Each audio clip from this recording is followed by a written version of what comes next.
So a new podcast where I want to talk about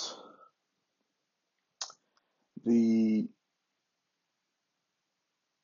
implications of sun sign astrology, what the sun means in astrology. But I'm going to do that through a series of detours. Because first and foremost, most people don't, beyond the comical, beyond their comical interpretation of astrology, most people don't care about it. They think it's nonsense.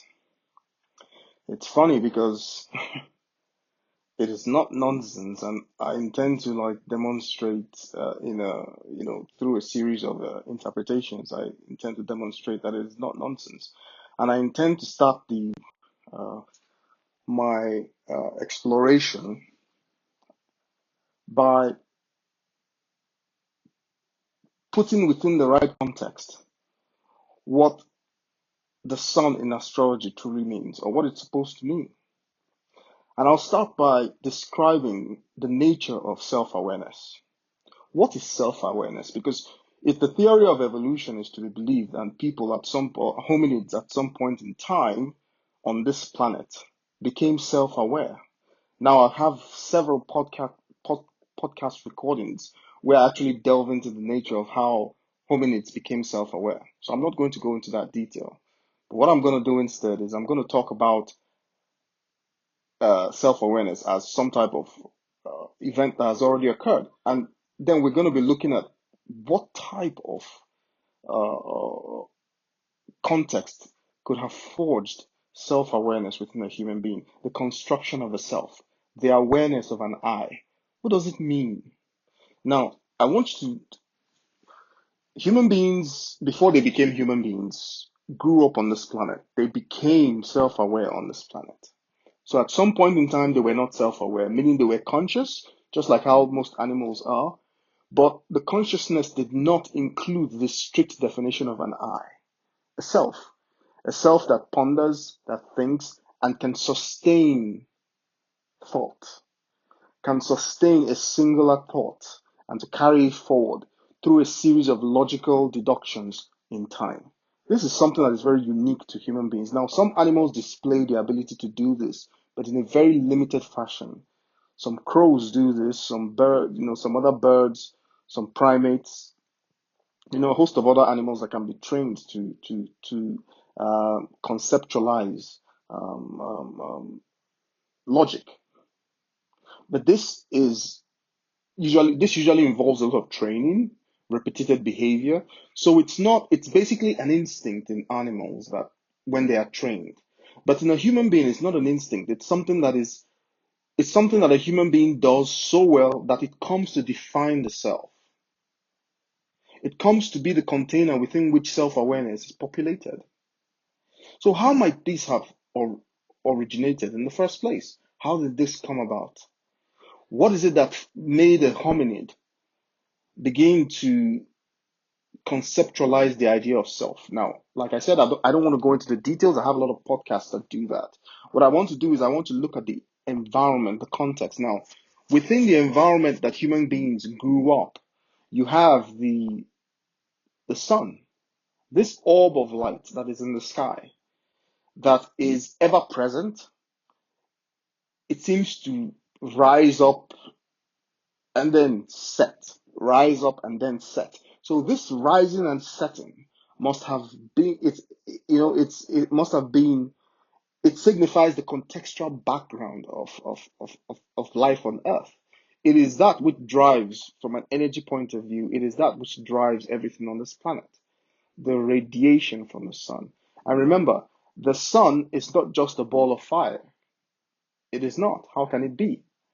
The sun is actually a nuclear reaction that is bombarding everything around it with products of the nuclear reactions that are taking place within its core. So modern science will tell you that the sun is a fusion reaction that is constantly fusing uh, light elements into heavier ones.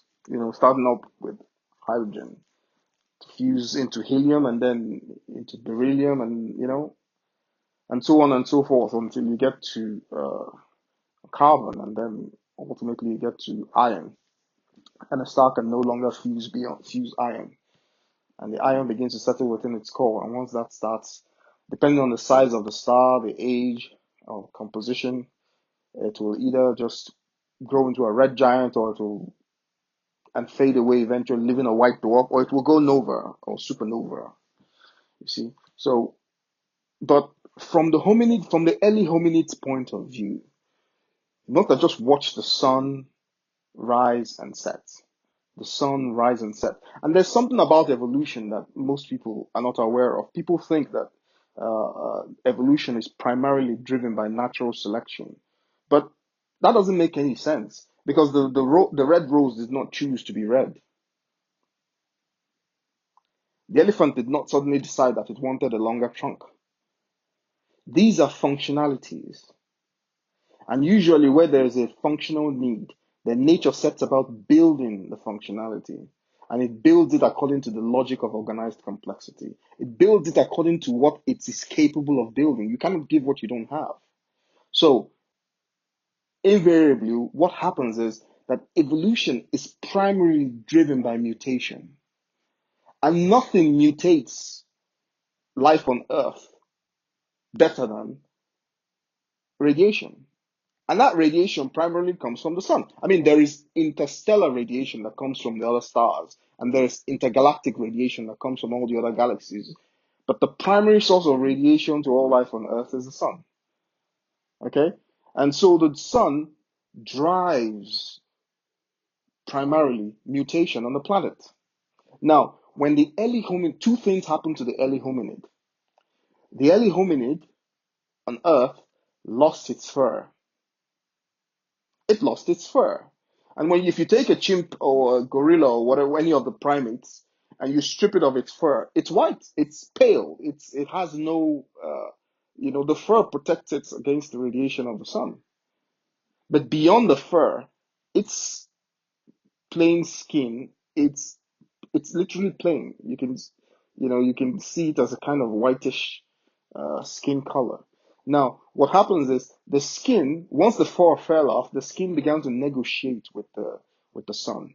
Now, the negotiation is simple. The skin cannot be exposed to the radiation of the sun directly. It needs a covering so as to control the amount of mutation. Otherwise, you have the possibility of uncontrolled mutation, which is what we call cancer. So, uncontrolled mutations will lead to cancerous cells and tissues in the dermis and the skin, and this can be fatal.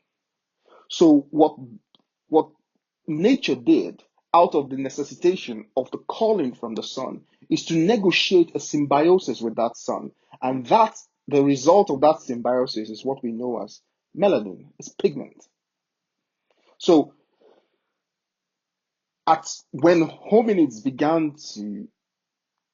when the fur fell off and hominids began to pigment, it became clear that this pigmentation is primarily being caused by the sun. I mean, if you go out into the sun, you expose yourself to the sun, you're going to get a tan or some kind of darkening of your skin. Now, some people cannot do this, and I'll get to that. Now, the early hominid was able to make a connection between that orb in the sky and the thing that was taking place, or the events that were happening to it.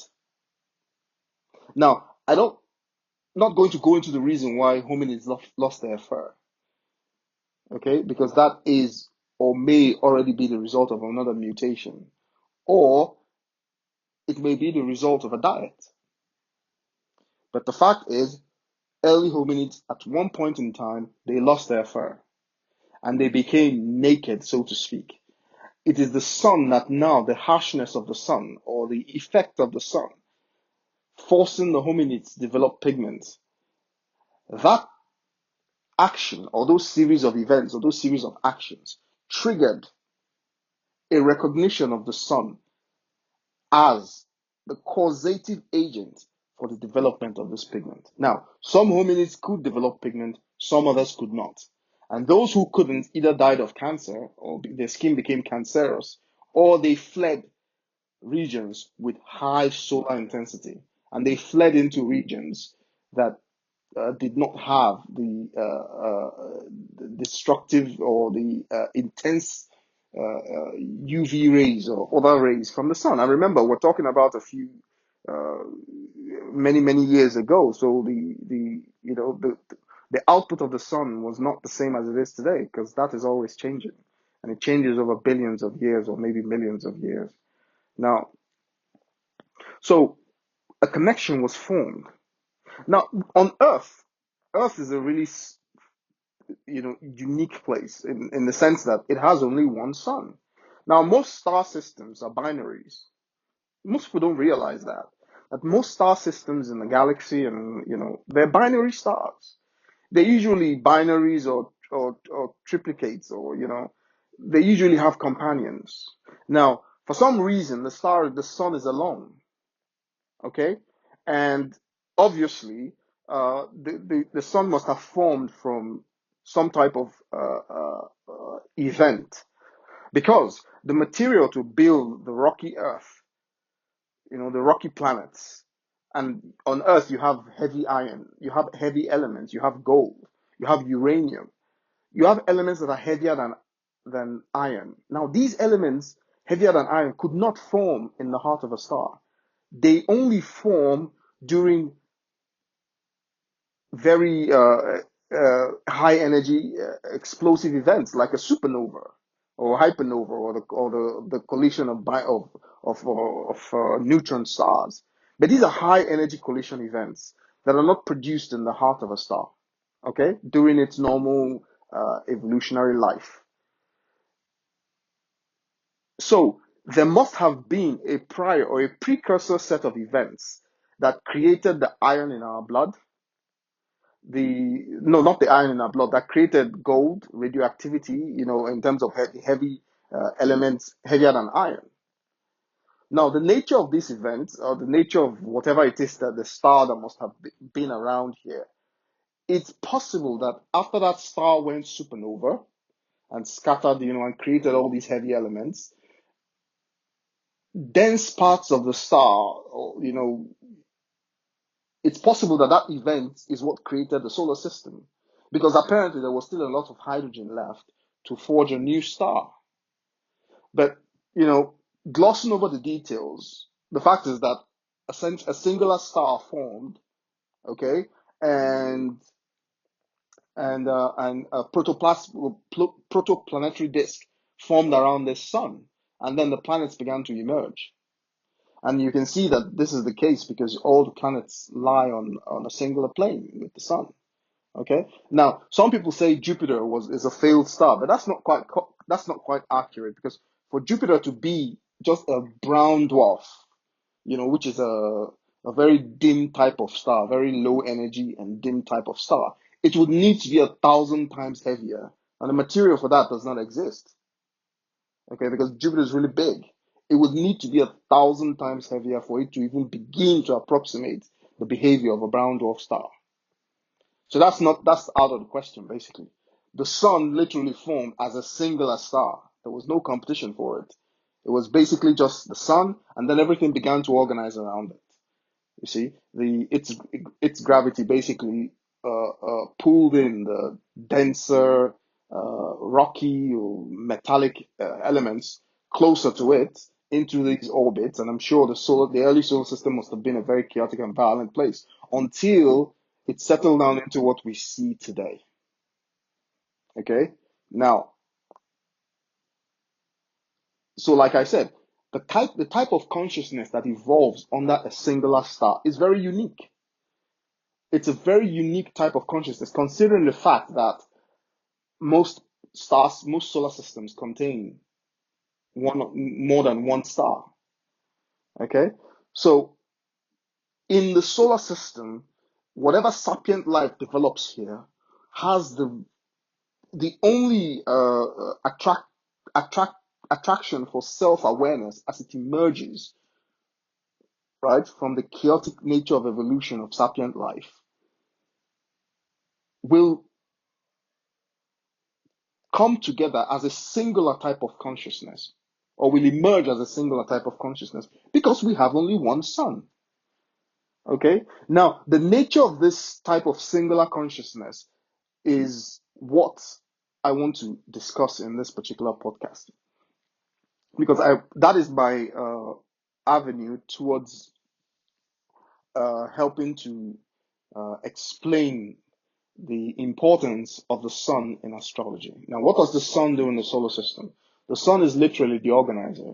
It is the organizing agent. It is the organizing principle that arranges the entire solar system into the form that we see today. So the solar system is a complex system, but it's stable in a sense. If it were not stable, life couldn't have the quietness it needs to evolve beings who are self-aware. That takes a lot of quietness and a lot of time. Now,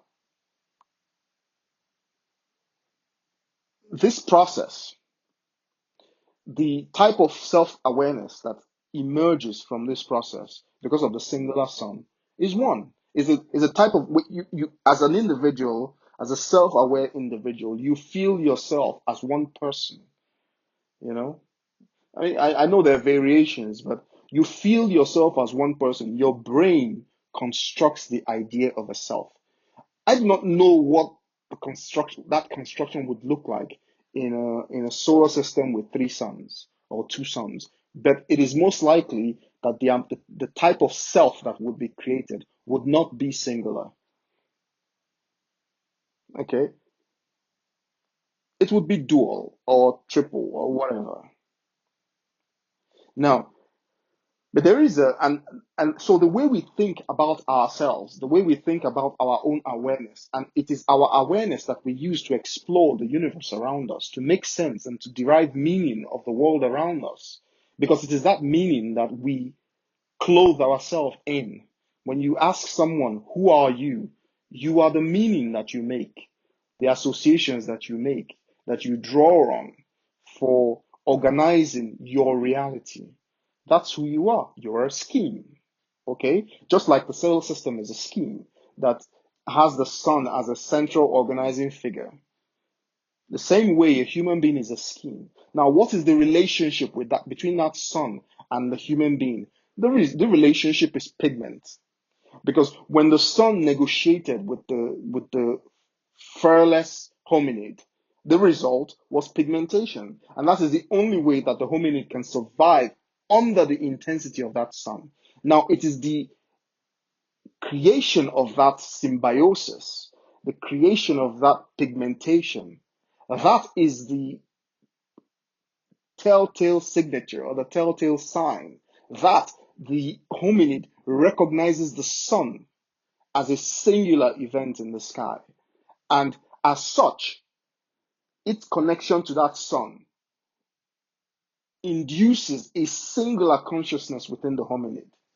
And because they are and it's a co-evolutionary process. So the sun feeds or symbiosis with the hominid symbiosis with the sun.